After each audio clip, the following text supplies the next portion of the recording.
Voilà, pour la deuxième partie du tournage, là, cette fois-ci, on passe sur un autre tour. On attaque des pièces beaucoup plus grosses. Alors, bien sûr, on utilise un tour beaucoup plus lourd qui permet d'avoir des capacités de tournage plus importantes. Donc, c'est le même principe que le petit qu'on a vu avant. On peut y monter des mandrins, on peut y monter des contrepointes, on peut travailler dans toutes les positions. Donc là, on revient sur le tournage en l'air, ce qu'on avait vu pour le petit verre. Et là, je suis en train de travailler une loupe de peuplier. Alors, on l'a vu un peu brute avant. Là, je l'ai un peu dégrossi à la tronçonneuse. Commencer à peu près à lui donner une forme arrondie. Alors, on va servir des trous, des nœuds, de toutes ces excroissances, hein, des loupes, donc qu'on a vu hier, et qu'on va travailler, essayer d'arrondir, lui donner une forme extérieure assez simple. On ne va pas chercher la complication. L'essentiel, c'est de mettre en valeur la beauté du bois. Et voilà. Donc là, pour des pièces comme ça, on ralentit un peu la vitesse. On utilise toujours les mêmes gouges, hein, gouge à creuser là en l'occurrence, qui va me servir à profiler l'extérieur. Voilà. Voilà, on a mis le cours en route. Alors effectivement, ça bouge un peu, c'est normal, le poids n'est pas centré sur la pièce de bois, il y a des parties plus lourdes, des parties plus légères, donc ça fait un peu bouger le tour, il ne faut pas en avoir peur, c'est normal. Donc là on va commencer notre profilage extérieur, donner la forme définitive du bois. On part du centre et on tire vers l'extérieur le couteau. On y va doucement au début, vous voyez on entend les à-coups. C'est parce que l'outil ne touche pas en permanence le bois. Et petit à petit, une fois qu'on va commencer à alléger un peu la pièce, on va pouvoir commencer à accélérer doucement la vitesse pour éviter ce phénomène d'à-coups.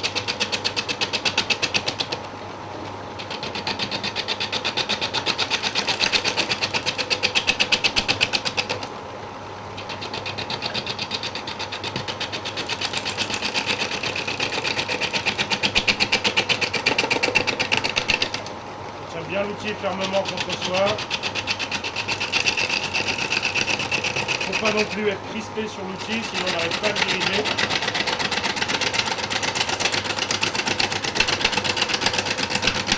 Et on vient petit à petit.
Le profilage de la pièce est pratiquement terminé.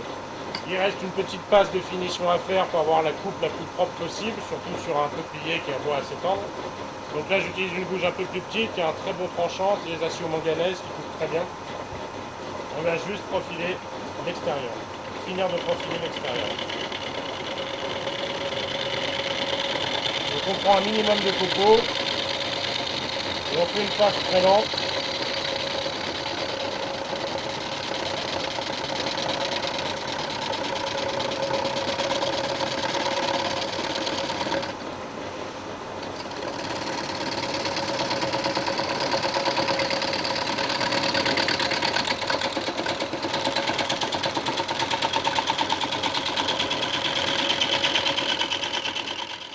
Voilà, notre pièce est profilée, la passe de finition a été réalisée. Alors effectivement, il y a des endroits où le bois s'arrache un peu, mais ça, on n'a pas trop le choix vu que le bois est quand même très noueux.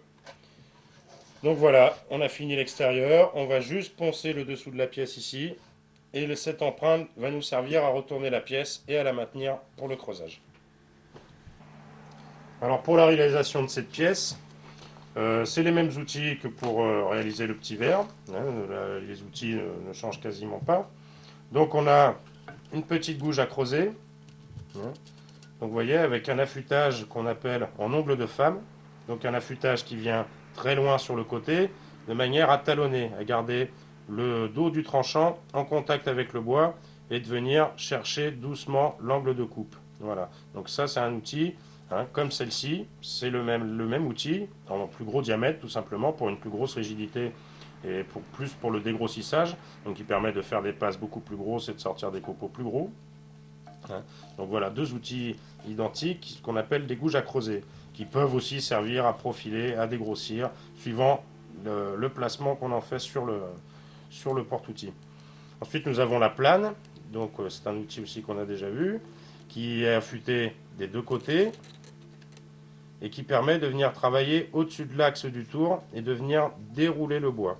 En l'occurrence, pour cette pièce-là, va venir nous servir à dresser la prise intérieure qui va nous servir à la reprise pour le creusage, à dresser légèrement en biais vers l'intérieur, légèrement en queue d'aronde, ce qu'on appelle.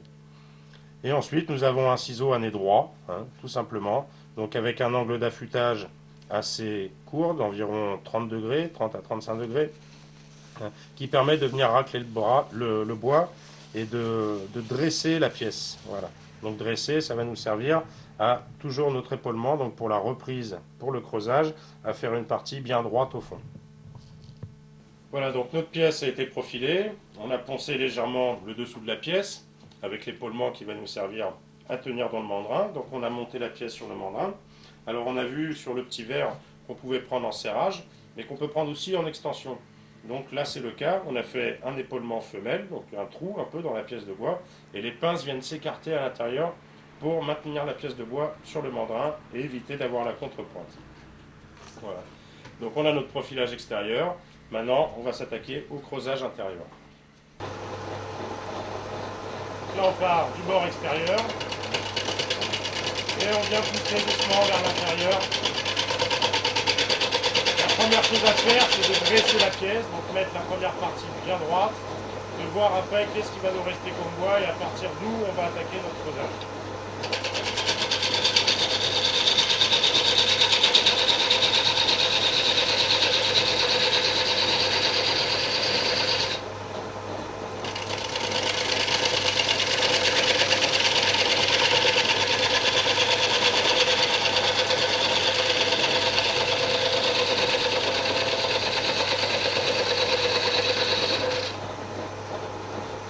Voilà, on a notre bord qui est dressé, qui est propre, on voit qu'il n'y a plus de marques de scie, etc. Donc à partir de là, on va déterminer à peu près l'épaisseur qu'on veut laisser. Ce qui va être intéressant sur cette pièce, c'est par exemple ici où il y a les trous les plus importants, peut-être de laisser une épaisseur assez importante, de manière à ce qu'on va creuser, laisser un trou quand même apparaître dans la pièce. Essayer de jouer avec les défauts du bois.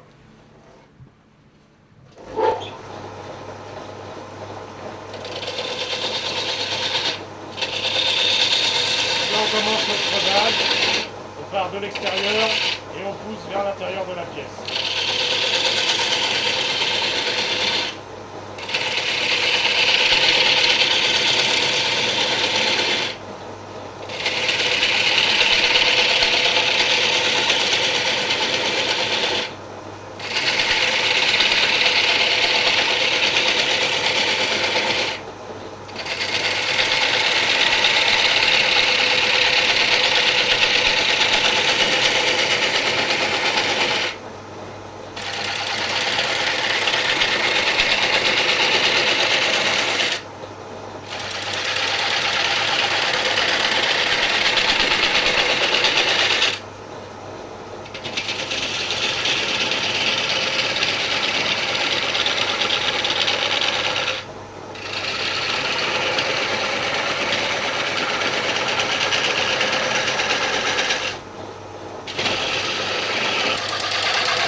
dernière finition apportée, la coupe terminée ira rejoindre les autres belles pièces exposées dans la galerie, pour le plus grand plaisir des visiteurs.